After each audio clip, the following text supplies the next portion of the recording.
boys and girls, welcome to today, and it's a Monday, and I've got to go, God knows, no, hold on a minute, I've got to go to Selby, that's the one, and I've got to find out exactly where I'm going. Oh crikey.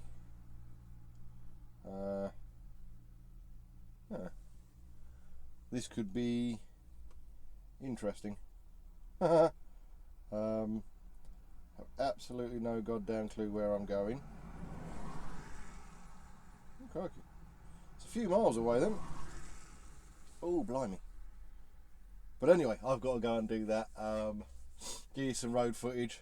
See what I can think about chatting about, but it's a Monday and I'm kind of just a little out of it at the moment. I'm in somebody else's vehicle today because I'm covering their holiday, and this one is clean. This one, he's got all his cleaning bits and bobs, he's got all his little brush, he gets rid of all the dust. It's actually quite nice in this one. But yeah, I've just got to figure all this out now. Got to find out where I'm going, and go from there. So I shall see you a bit later on. Do enjoy some road footage. Yeah, here we go again.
Cameras.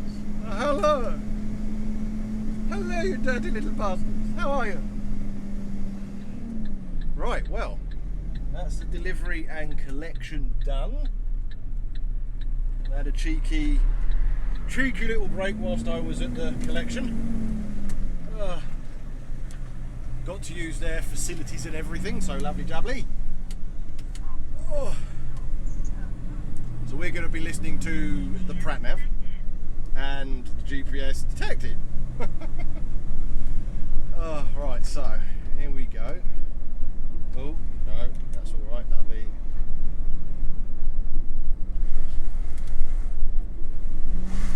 Right, so hello, no, don't want to flash anybody. Right, so turning right, turning right, turning right, turning right. Now the A19 is shut, which makes my life so much easier. Just got to go to the A1, that's all. Oh good. Oh, wonderful. Oh, look at this. Oh, look. Oh,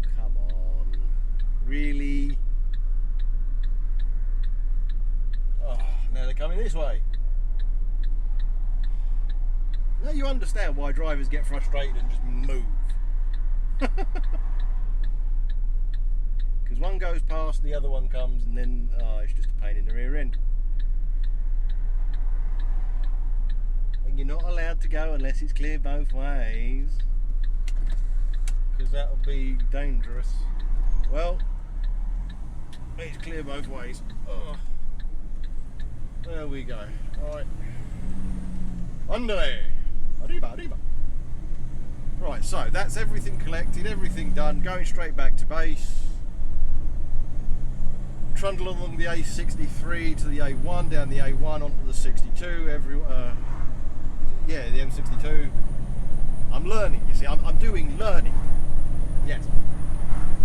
I've decided that the camera there is better than the camera there.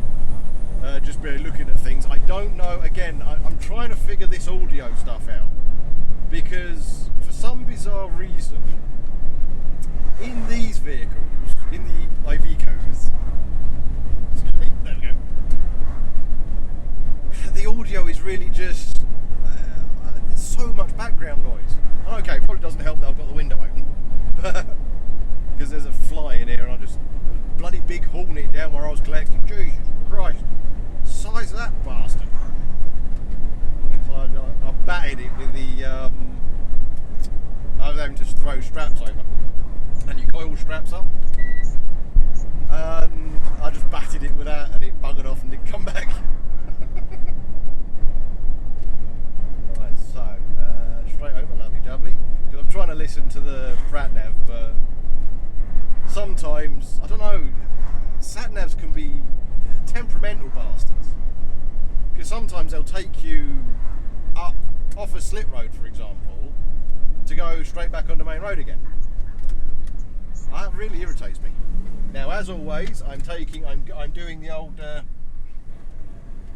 commanding the road, taking the near side too, because it's easier to stop hitting a car on that side, not so much on that side when you don't see it. So I command the road, they can't sneak down there. Oh dear. Right, so I've got another mile and a bit to go down here. You know, I have loads of things I think of to talk about, and then when it actually comes to talking about, I've forgotten. So it's just one of those kinds of things of, hello, I'll trundle along down the A63. Come on, let's get up to a rip roaring 48 mile an hour, shall we? Come on, there we go. 48, lovely jubbly. Bugger off. Can't get away from them all of a sudden. Flies, wasps, bees, hornets. Bloody hell. Get out the window, I dare you. I dare you.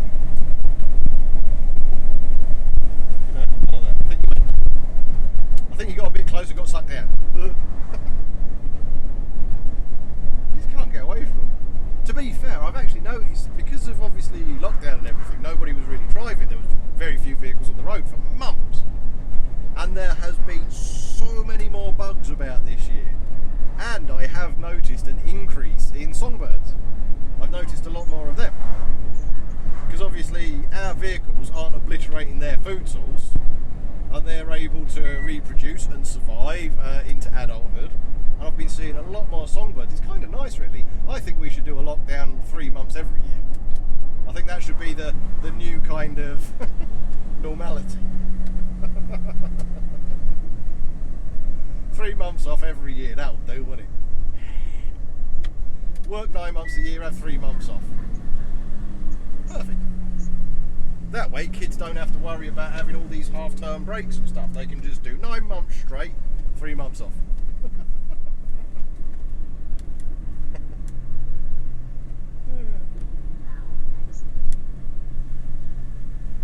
I think that's a bloody good idea, personally. It's funny, I'm driving down so many roads I don't know, I've never driven down before. Oh no, why did you do that? Oh, Iveco, you've let me down. You've let me down again. I'll turn the cruise control off, look down, and for some reason it's reprogrammed itself to be 28 mile an hour, not 48 mile an hour. It's like, really? So now you have to go cling, cling, cling, cling, cling, cling, cling, all the way through the bleeding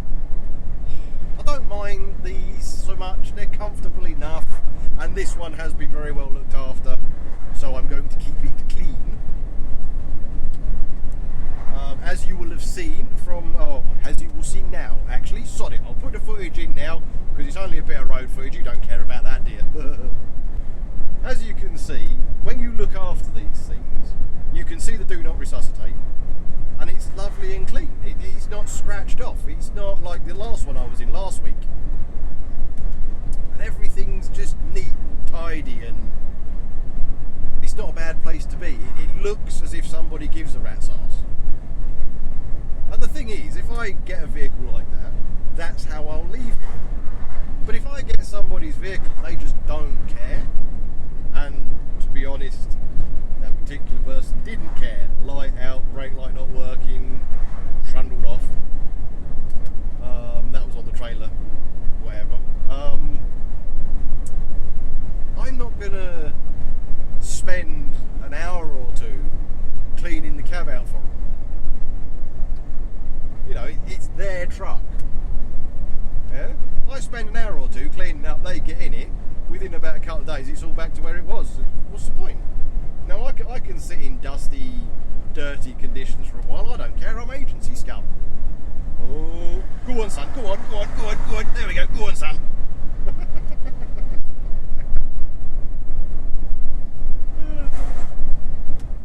Don't worry about the truck coming the other way, eh?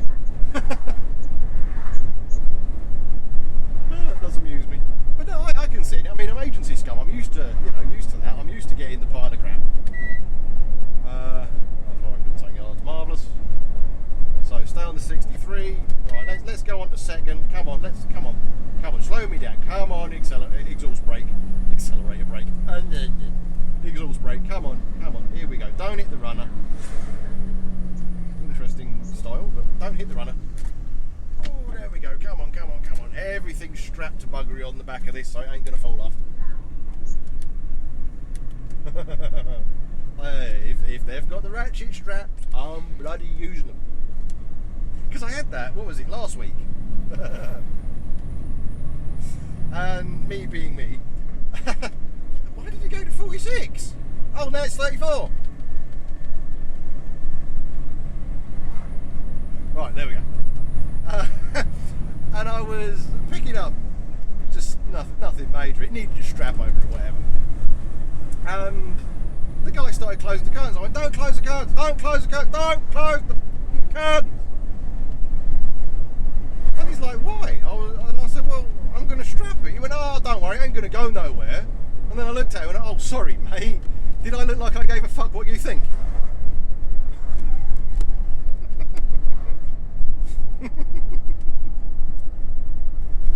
Oh, I don't tolerate them. If they're going to tell me how to secure a load when they're a forklift driver, oh, I don't tolerate them.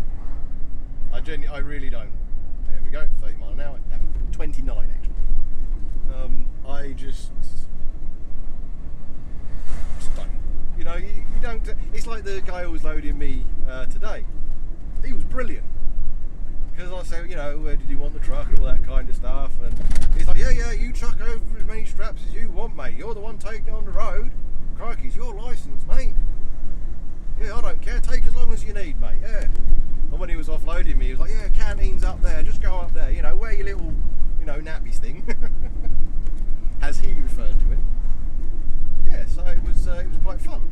Hey, this isn't a bad place, is it? Hambledon. Is it? Hambledon. I think so. I don't know. Hambledon. Yep, that's the one. Hambledon. Don't know how you say it. Don't really care. It's not a bad place, this. Couple of new builds going up. Reasonable area. But no, that forklift driver today, he was alright. He was, yeah, whatever, man. You do what you got to do. But now some of them can be real snooty, like, I ain't going to go nowhere, mate. No one needs to do that, mate. Nobody else does, mate. You know, it's like, oh, I had a driver in here last week, he got that trailer in there. Yeah, but there's a vehicle in the way. Yeah, well, he got it in there last week. Well, here's the keys, do it your fucking self. No, I cannot tolerate them. I really can't. Just irritate the crap out of me.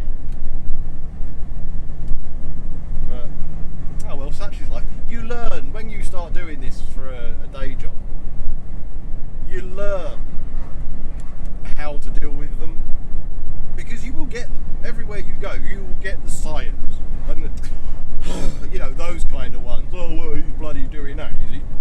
It's like sometimes I go back to where I'm running out of, and they'll open up to, you know, obviously take off what I've brought back, and I'll put some straps over, you know, as you do, and you just kind of see them. Oh, for God's sake, you know, that kind of thing where they're having to undo the straps. It's like, well, you are supposed to do that. You know, some of the trailers are load-bearing curtains with those restraint things in them, which is fine. You know, that's what it is. But some of the trailers we've got, like this one, this is 2008. The plate is from 2008. It's an ex-Irish trailer because it's still got the original logo on the back doors, and it doesn't have load-bearing curtains. So straps go over it. You know, there's no internal stuff, no load-bearing curtains. Straps go over it. Am I wrong? You know, but you get back and you just like, oh, for God's sake. You know, you can kind of see them mutter it under their breath. And I'm like, well, you know, you want me in here, mate. I don't cut the corners like some people do. Won't do that. Farmer's having a chat about what he's doing. Hello, my lover. How you getting on? I think they're shooters, actually.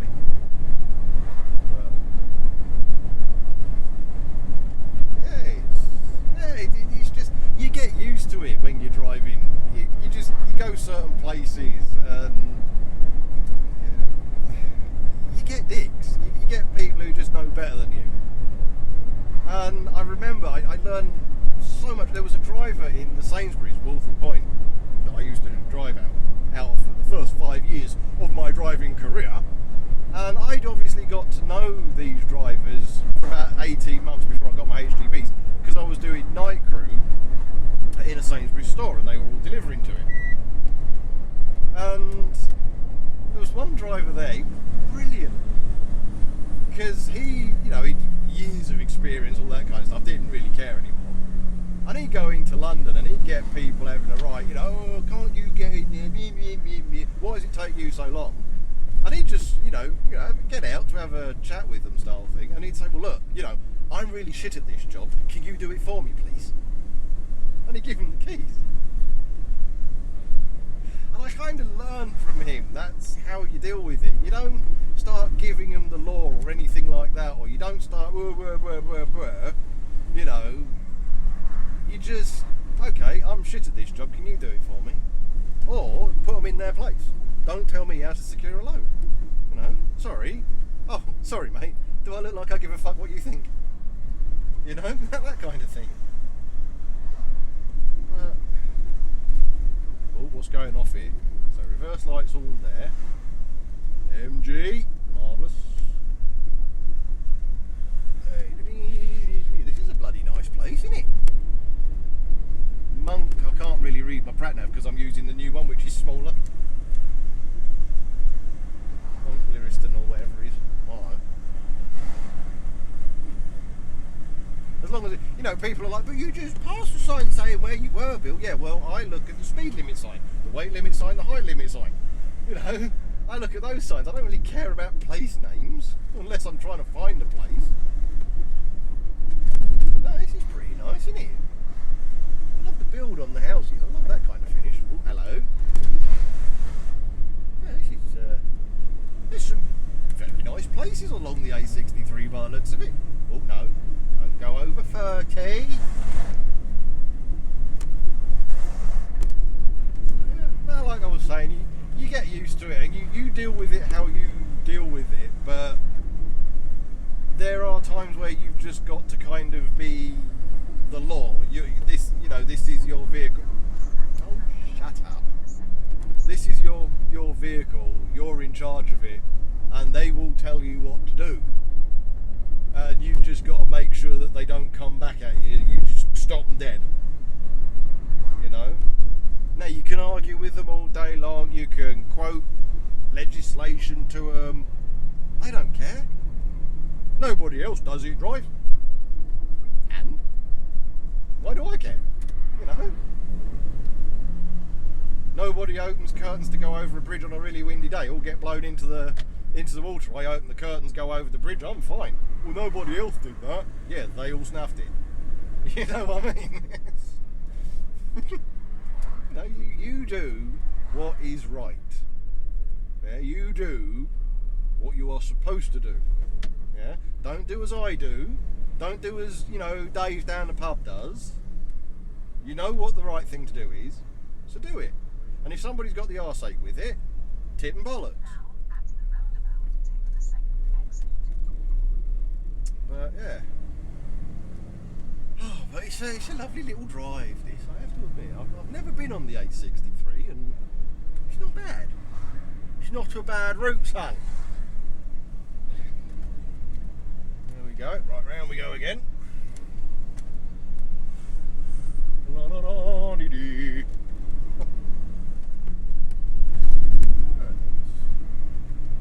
I definitely feel that I'm, obviously I don't live near here. I'm 104 miles away from where I'm going to be living, but going to the Midlands, going to that kind of area, I think I'm making the right decision.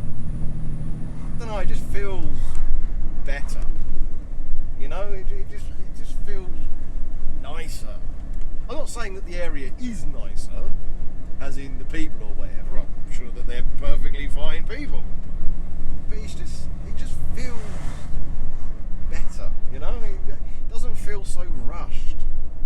Okay, yeah, driving on the A50, the A500, everybody's in a rush on that road. You leave a braking distance and somebody's going to fit it. Oh, hello, what's going on here? So I go to the end and then, it's the A1, hey! But I don't know, 25 minutes, 25 minutes from the Peak District, it's like, you can't argue with that. I'm a couple of hours away from Cumbria. I used to be 6 hours away from Cumbria. Now I'm a couple of hours away from it. You can't argue with that. It's brilliant. And I've done 140 miles, I think, in total is what I've got to have done. Something like that. I think I'm going a slightly shorter route back. I don't know. I honestly don't have a clue. But, a good 120, 130 odd miles away, and it's still nice. It's still, you can do 140 miles away from London and it's still a dive, you know what I mean? I don't know, it feels better, it just feels nicer. Again, there is the whole concept of all my mates are down south, so I'm really no mates up here. Oh dear. But it's all good. We went to, Bert was up yesterday, that was true. She was up yesterday, and we went to the place that's building the homes. Place that's building the building, son! Just to do some interior stuff. Obviously, as things progress, they want to know what you want there, the carpet style, the tiles, that kind of stuff. You get basic stuff to choose from. It's nothing fancy. We can't really afford the upgrades, if we're honest. So we just, it's new, it's fresh, who cares? You can live on it for a while. And we were in there picking all that kind of stuff. And I haven't been told this, but it turns out the lender, 50 mile an hour, sir. The lender has already sent their surveyor up to have a look at the house, so seems to be going in the right direction. I've filled in various direct debit bits of paperwork, but the funny thing was, I was told by the broker, because obviously I'm living up here now working, he's like, oh, do you have any proof that you're actually up there? Well, yeah, the companies I'm working for. The agency I'm working for is a local agency, and you've got all their details because I gave them copies of the contract style stuff, or the sign-on stuff. And they were like, oh yeah, but can it be something official? Can you change the address on your bank? You can do it on your app, so it's easy enough. So I changed it to where I'm currently staying. And now I've had an email today from the people doing the Help to Buy stuff, the agency that's doing that, and then like the reservation for the address of the applicant on the reservation form doesn't match the address of the applicant on obviously the help to buy form or the paperwork. Sorry. I said to the broker when they asked me to do it, I said there's no point. It's gonna cause problems. Oh yeah, well it's better if you can show it. So Muggins here carried on and did it, and now I've got to try and figure out the disparity between the application for the help to buy, which has got the Shelford address on it, and well the Braintree address on it, and the reservation one. No. The application, sorry, has got the Stoke-on-Trent one. The reservation form, sorry, has got the Braintree one. So I've got to now try and figure all that out. I mean, have you got proof that you're up here? Yeah. Lots of proof. Just speak to the agency that employs me, or speak to this company, or that company, or the other company, or here's a letter from the in-laws saying that I live here. Oh yeah, but it's got to be official.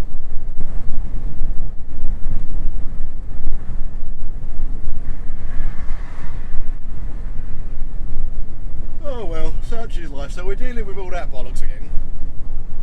It just seems to be such a convoluted bloody process. It's just getting right on my tits. Can this person afford the repayments? Yes. Can this person afford the repayments if it goes to 6%? Yes, I'm paying 7.24%. So I've passed the stress test. Right. Well, there you are then. No. Can you do this? Can you do that? Can you hop on that foot whilst waxing a car? Can you run at 25 mile an hour backwards whilst reciting the alphabet sideways?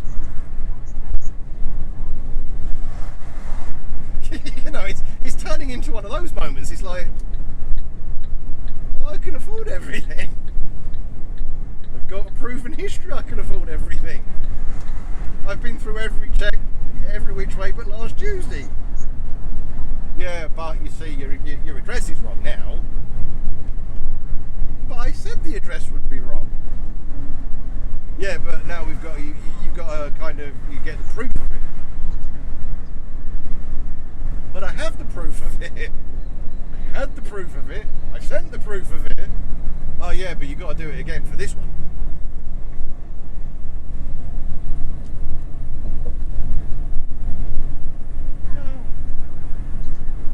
So it's quite fun, really. Got to go to Manchester. Don't want to go to Hull. Going the wrong way if I go to Hull. But it's quite fun, really. But anyway, I think I've dragged this one on long enough. Definitely.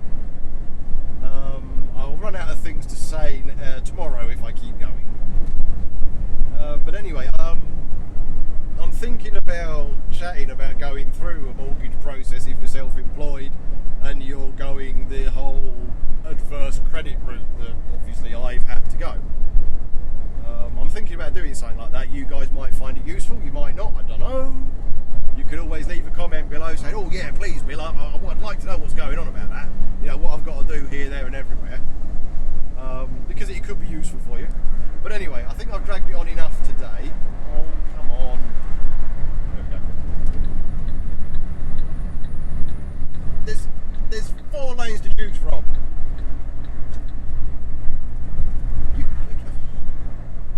Anyway, I think I've dragged it on long enough. So, thanks for watching. Like, subscribe, share about, do whatever it is you usually do. Obviously, once everything has transpired with the house, and hopefully I've got it, still not counting my chickens yet, but I've filled in direct debit paperwork, and the lender has sent a surveyor up to survey the house on their behalf. So, I'm not counting the chickens before they're hatched, but it's starting to look a bit nicer. But yeah, like I said, once all that's dealt with and I've moved in, I'll create an upload if you want, going through the process I had to go through, what's likely to be asked, why it's likely to be asked, and so on. And that is for people with adverse credit, debt, self-employed, that kind of stuff. And I'll probably link in the broker I used as well, because it might be useful for you. But whatever, you can leave a comment in the comments below asking me to do But anyway, like I said, thanks for watching, yada yada yada, you know all the rest. I'll see you in the next one. See you later.